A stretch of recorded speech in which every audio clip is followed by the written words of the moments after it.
शादी टूटने के बाद देविका का गुस्सा इस हद तक बढ़ जाता है कि वह पूरी तरह से अपना आपा खो बैठती है।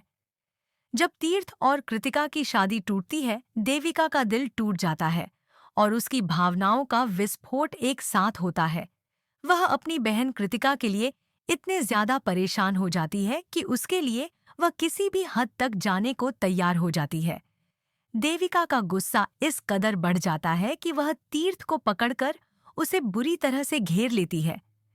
वह उसे चेतावनी देती है कि अगर तुमने कृतिका से शादी नहीं की तो मैं तुम्हारे खिलाफ पुलिस में शोषण का मामला दर्ज करवा दूंगी। देविका का गुस्सा एक तरह से बेकाबू हो जाता है और वह पूरी स्थिति को अपने तरीके से अपने हाथ में लेने की कोशिश करती है। लेकिन सुमन की चतुराई और शांति से भरी मानसिकता देविका के गुस्से को नकारा कर देती है। सुमन को बिल्कुल भी घबराहट नहीं होती क्योंकि वह जानती है कि देविका की यह धमकी केवल खोखली और बेमानी है। सुमन, जो हमेशा से अपनी तेज तर्रार सूझबूझ के लिए पहचानी जाती है, देविका की धमकियों को बिल्कुल भी गंभीरता से नहीं लेती। वह सधी हुई आवाज में कह देती है, पुलिस को बुलाइए, बुलाइए। मैं भी तुम्हारी इस सारी गंदगी सबके सामने रख दूंगी। मैं सबको बता दूंगी कि तुमने आशी को मारने के पीछे किस तरह से अपना हाथ था। सुमन का यह जवाब एक तरह से देविका के चेहरे पर एक बड़ा तमाचा साबित होता है।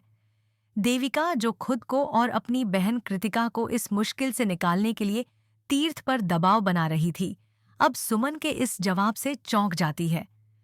सुमन का आत्मविश्वास और उसकी बुद्धिमत्ता देविका के लिए एक बड़ा झटका बन जाती है। अब देविका समझ जाती है कि सुमन जितनी आसानी से उसे चुनौती दे सकती है, वह उससे कहीं अधिक चतुर और सोच समझकर अपने कदम उठाती है।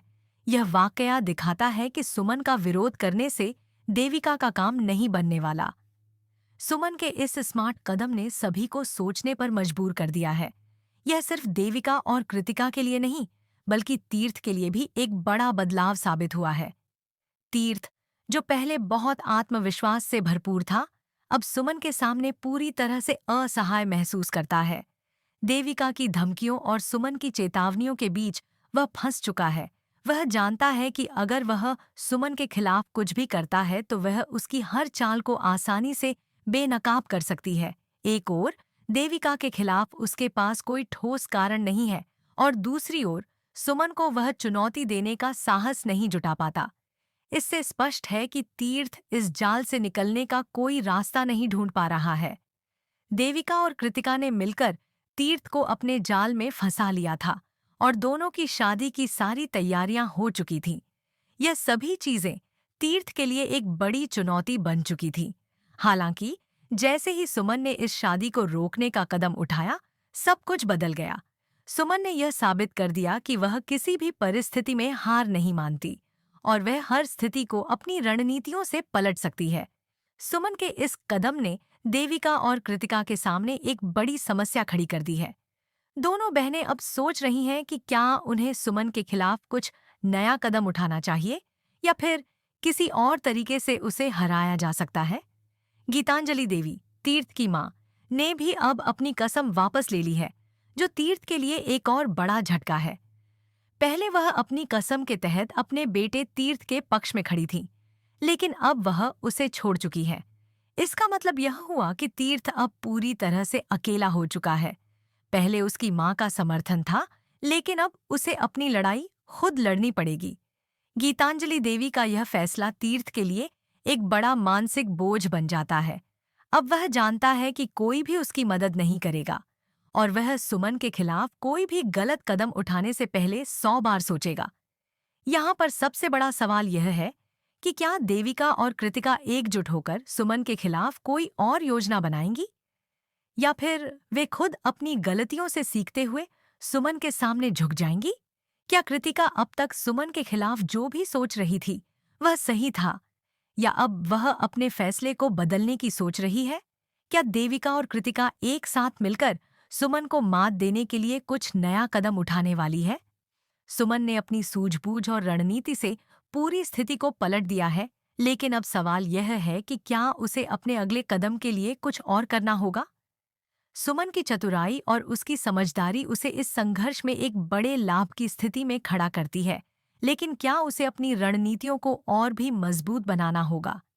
यह देखना दिलचस्प होगा कि सुमन अब तक की स्थिति का किस तरह से सामना करेगी और क्या वह आगे आने वाली समस्याओं का सही तरीके से हल निकाल पाएगी। इसके अलावा यह भी सवाल उठता है कि क्या सुमन को अब कुछ और कठिन कदम उठाने की आवश्यकता होगी ताकि वह इस खेल में जीत सके। देविका और कृतिका की हर चाल अब सुमन के दिमाग में घूम रही होगी। क्या सुमन उनकी चालों को मात देने में सक्षम होगी या फिर देविका अपनी धमकियों के जरिए सुमन की योजनाओं को नष्ट कर देगी? इन सभी सवालों के जवाब अगले एपिसोड में मिलेंगे, लेकिन इससे पहले यह तो स्पष्ट है कि अब शो और भी रोमांचक मोड़ पर पहुंचने वाला है। आने वाले एपिसोड में सुमन और देविका के बीच की टक्कर में कौन विजयी होगा, यह देखना होगा। क्या सुमन अपने दिमागी खेल से देविका और कृतिका को शिकस्त दे पाएगी या फिर देविका अपने गुस्से और धमकियों से सुमन को अपने जाल में फंसा लेगी? इस शो के प्रत्येक नए मोड़ ने दर्शकों को और भी उत्साहित कर दिया है और यह उम्मीद की जाती है कि आने वाले एपिसोड में बहुत कुछ नया देखने को मिलेगा। क्या सुमन के पास वह ताकत है जो देविका और कृतिका को एक साथ हारने में मदद करेगी, या फिर देविका और कृतिका अपनी हठधर्मिता और चालाकियों के जरिए सुमन को मात देंगी?